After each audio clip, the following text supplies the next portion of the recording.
Hello friends, आज आपण इथं कांद्याच्या पातीमध्ये कोळंबी टाकून कशी भाजी बनवायची ती बघणार आहोत. अगोदर मी इथं तेलात लसूण आणि आलं टाकलंय. आपण कांदा टाकूया चॉप केलेला.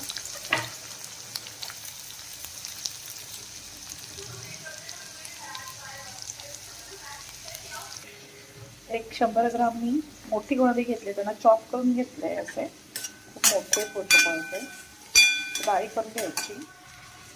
तर मी टोमॅटो घातलाय, त्याला पण चांगला तेलात फ्राय करून घ्यायचा. थोडंसं मीठ टाकूया.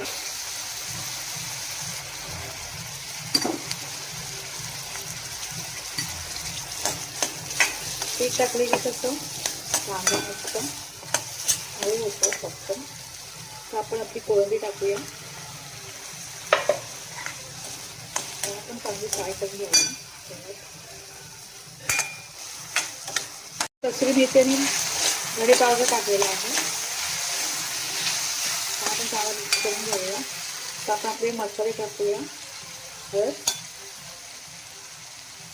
1 चमचा लाल तिखट, 1 चमचा गरम मसाला, 1 चमचा लाल तिखट. चांगला मिक्स करून घेऊया. पण इथे कांद्याची पात टाकलेली आहे. वाव, मस्त तिला मिक्स करून घेऊया. मीठ टाकूया चवीपुरतं.